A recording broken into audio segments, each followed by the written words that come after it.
السلام علیکم ورحمۃ اللہ وبرکاتہ۔ سورۃ الکوثر کا مجرب عمل ہر مشکل جائز مقصد کے پورا ہونے کے لیے۔ سورہ کوثر قرآن پاک کی 30ویں پارے کی سورہ ہے۔ یہ 3 آیات پر مشتمل ہے۔ اس کو پڑھنے کے بے شمار فضائل و برکات ہیں۔ سورہ کوثر پڑھنے سے اللہ تعالیٰ ہر مشکل، ہر تنگی سے نکلنے کا راستہ بنا دیتا ہے۔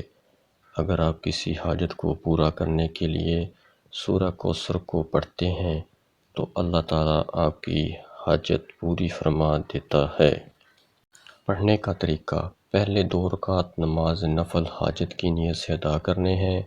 ہر رکعت میں 1 مرتبہ سورہ فاتحہ پڑھنے کے بعد 11 مرتبہ سورہ کوثر اور 11 مرتبہ سورۃ الاخلاص پڑھنی ہے۔ جب آپ 2 رکعت نماز نفل حاجت ادا کر لیں، اس کے بعد جائے نماز پر بیٹھ کر پہلے 3 دفعہ درود ابراہیمی پڑھنا ہے۔ اس کے بعد آپ نے 129 مرتبہ سورہ کوثر کو پڑھنا ہے۔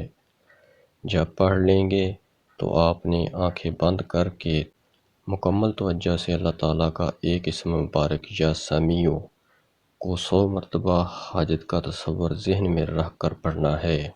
آخر میں 3 دفعہ درود ابراہیمی پڑھ کر رو رو کر اللہ تعالیٰ سے حاجت کے لیے دعا کریں۔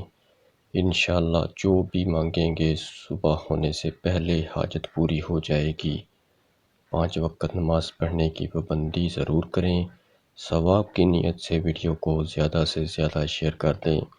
ویڈیو پسند آئے تو ویڈیو کو لائک اور چینل کو سبسکرائب ضرور کر لیں۔ اللہ تعالیٰ ہم سب کا حامی و ناصر ہو، آمین۔